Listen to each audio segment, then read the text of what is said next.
ബ്രഹ്മപുരത്തെ മാലിന്യ പ്ലാന്റിൽ പ്ലാസ്റ്റിക് മാലിന്യം കത്തിയത് മൂലം പടരുന്ന പുക കൊച്ചിയിലെ ജനങ്ങളുടെ ആരോഗ്യത്തെ ചെറിയ തോതിലൊന്നുമല്ല പ്രതിസന്ധിയിലാക്കുന്നത്.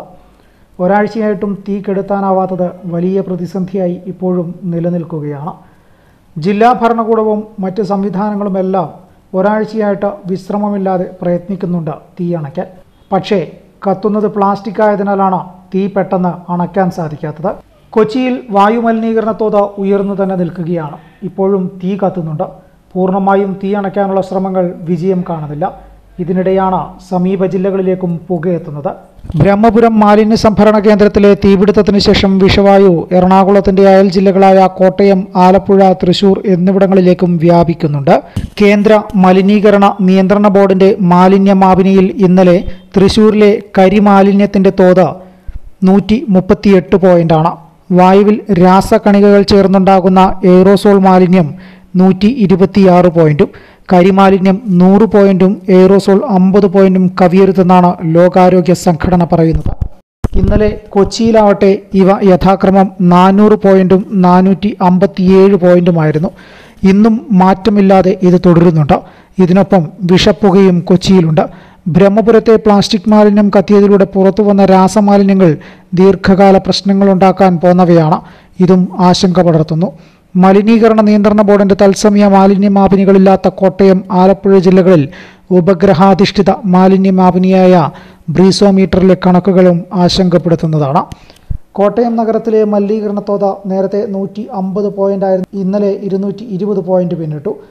ആലപ്പുഴ നഗരത്തിൽ 100 പോയിന്റിൽ താഴെയായിരുന്നത് 205 പോയിന്റായി. പ്ലാസ്റ്റിക് കത്തി വിഷപ്പുക ഉയരുന്ന സാഹചര്യത്തിൽ കുട്ടികൾ ഇത്തരം അന്തരീക്ഷത്തിൽ അധികനേരം ചെലവഴിക്കാതെ മാറി നിൽക്കാൻ ശ്രദ്ധിക്കണം. എന്നാൽ നാട്ടുകാർക്ക് ഇത് ചെയ്യാനും കഴിയുന്നില്ല. അങ്ങനെ സമ്പൂർണ്ണ ആരോഗ്യ പ്രതിസന്ധിയിലേക്ക് പോവുകയാണ് കൊച്ചിയും സമീപ പ്രദേശങ്ങളും.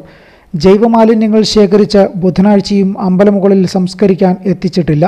ഒരാഴ്ച കഴിഞ്ഞു കൊച്ചിയിൽ മാലിന്യ നീക്കം നിലച്ചിട്ട്.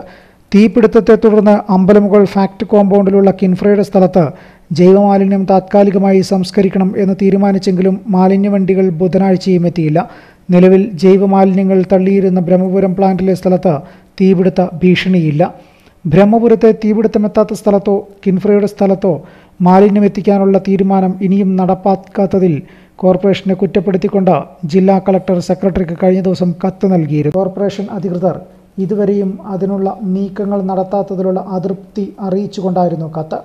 ബ്രഹ്മപുരത്തെ പ്ലാസ്റ്റിക് മലകൾ കത്തിയതിലൂടെ അന്തരീക്ഷത്തിലേക്ക് ഉയർന്ന രാസസംയുക്തങ്ങളായ ഡയോസിനുകൾ ഭാവിയിലും ഗുരുതര ആരോഗ്യ പ്രതിസന്ധിയായേക്കും. വന്ധ്യതാ പ്രശ്നങ്ങൾ, ക്രമം തെറ്റിയ ആർത്തവം എന്നിവയുണ്ടാക്കുന്നതിന് പുറമെ ഇത് പ്രത്യുൽപാദനശേഷി, കുട്ടികളുടെ സ്വാഭാവിക വളർച്ച, രോഗപ്രതിരോധ ശേഷി എന്നിവയെയും ബാധിക്കാനിടയുണ്ട്. അന്തരീക്ഷ മലിനീകരണത്തിലെ ഏറ്റവും അപകടകാരിയായ രാസസംയുക്തമാണ് ഡയോസിനുകൾ. പതിവായി ഡയോസിനുകൾ കലരുന്ന അന്തരീക്ഷത്തിൽ കഴിയുന്നവർക്ക് അർബുദ രോഗസാധ്യതയും കൂടുതലാണ്. ഡയോക്സിനുകൾ ശരീരത്തിനുള്ളിലെത്തിയാൽ കൊഴുപ്പ് കോശങ്ങളിലേക്ക് ആഗിരണം ചെയ്യപ്പെട്ട ദീർഘകാലം പുറത്തു പോകാതെ നിൽക്കാനും സാധ്യതയുണ്ടെന്ന് ലോകാരോഗ്യ സംഘടനയുടെ മുന്നറിയിപ്പിൽ പറയുന്നുണ്ട്. 7 മുതൽ 11 വർഷം വരെ ഡയോക്സിനുകൾ മനുഷ്യ ശരീരത്തിൽ കഴിയാനാകും. അപകടകാരിയാണ് ഡയോക്സിനുകൾ. ചിരഞ്ജീവികൾ എന്ന് വിളിക്കാവുന്ന രാസസംയുക്തങ്ങളിലൊന്നാണ് ഡയോക്സിൻ. വളർന്നു വരുന്ന ആൺകുട്ടികൾക്ക് ഉദാഹരണക്കുറവ്, പെൺകുട്ടികൾക്ക് 8 വയസ്സിലും 9 വയസ്സിലും ആർത്തവം ഉണ്ടാവുക, പുരുഷബീജത്തിൻ്റെ എണ്ണക്കുറവും ആരോഗ്യക്കുറവും അടക്കമുള്ള പ്രശ്നം ഇതുണ്ടാക്കും. എന്തുതന്നെയായാലും ബ്രഹ്മപുരത്തെ തീ മധ്യ കേരളത്തെ വലിയ ആരോഗ്യ പ്രശ്നത്തിലേക്കാണ് തള്ളിവിട്ടിരിക്കുന്നത്.